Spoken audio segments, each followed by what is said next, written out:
So as we leave Cairn in the morning, it's looking a brighter day already. We've got a little bit more of Picos Europa to travel through, and then we're on the flatlands, the plains.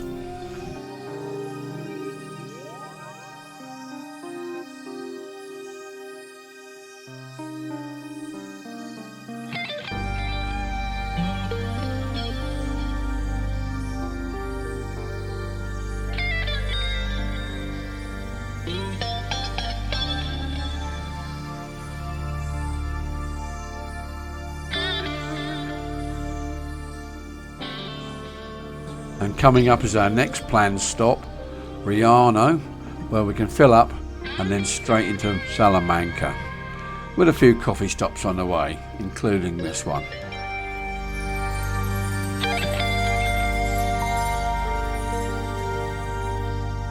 So the first job is to find a hotel. So we usually get right into the centre where we want to be and then have a look around, see what we can find. And there's room at the inn.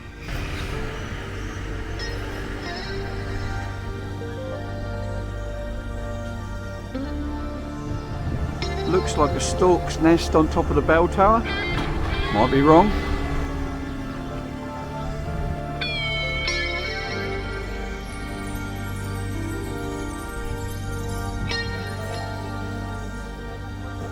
Public library, let's have a look. There don't appear to be any books. There are many fantastic buildings around here to look at, and but sometimes I just have to chill and have a beer and watch it all drift by. On the other hand, Liz, she's relentless. She's non-stop. And at night time, the lighting makes all this old stuff look fantastic. Well, most of the old stuff. We're off to Pinho in the Douro Valley next. Woohoo! Yeah, I reckon that's the Douro Valley. Much else like that, is there? I just remember all the vineyards around it. Very picturesque. This was a fantastic little road twisting its way down to the Portuguese border. The houses away from the bridge. There's not a soul around. Right, drugs.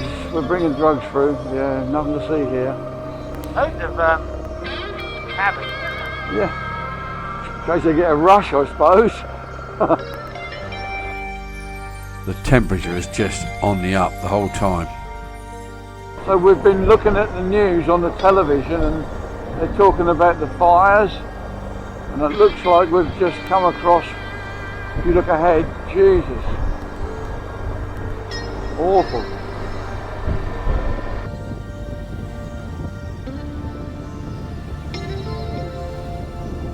Douro Valley is smoked out. Well, we're now showing 101 degrees.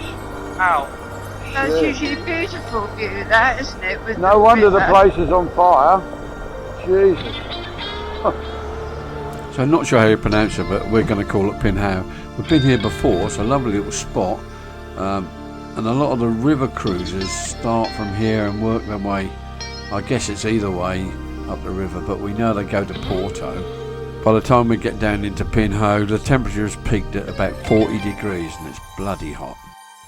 So we have a quick look on booking.com, find who's got space, and then go in and strike a deal, and we end up with this little place here. It's okay, not bad.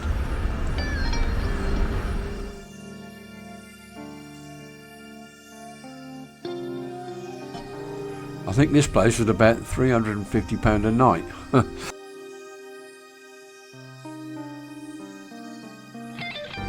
So the next day it's looking like it's going to be really hot again, so we're going to head along the D222. This is a beautiful scenic road all the way pretty much up to Porto. It's just like this, it's fantastic.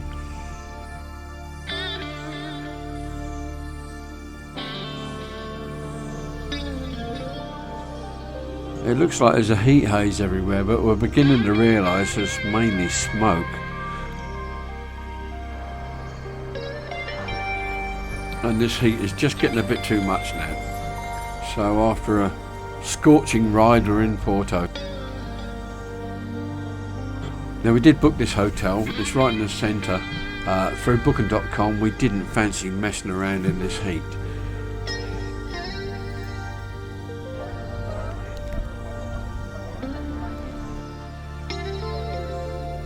Here comes one of those river cruisers. Look, slow down, man.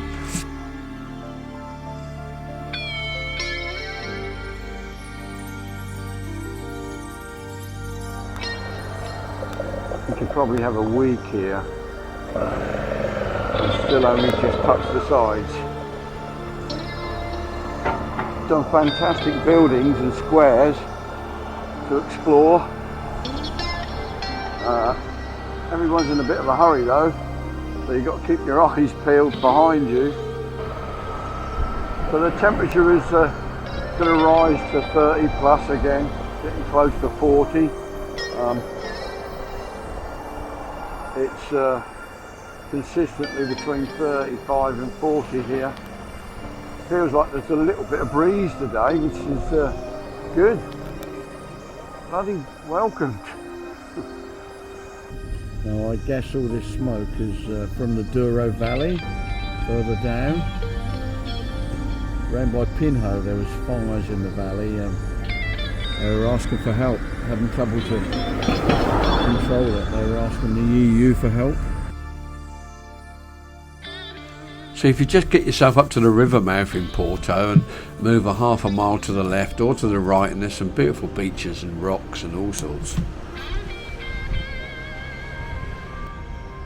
Well, the original plan, we were going to stay here for a couple of days, but we had a problem. Someone got ill. Yeah, poor old Richard. So he collapsed and all his vitals were low, and he was badly dehydrated, and he had to go to hospital. Thank God we all had health insurance. So first things first, we must admit how good the hospital was. We had an ambulance come to the hotel, whisked him away to the hospital, and he was on a drip for 4 days. He was clearly improving all the time, but the uncertainty was, when was he going to be well enough to leave? We couldn't get in to see him, that was against the rules, but we could get batteries, cables for the phone, so he could keep us updated that way. So Denise and Richard, no idea when they were going to be able to leave. We had to make the decision. There was a cut-off point when we had to turn and run for the ferry.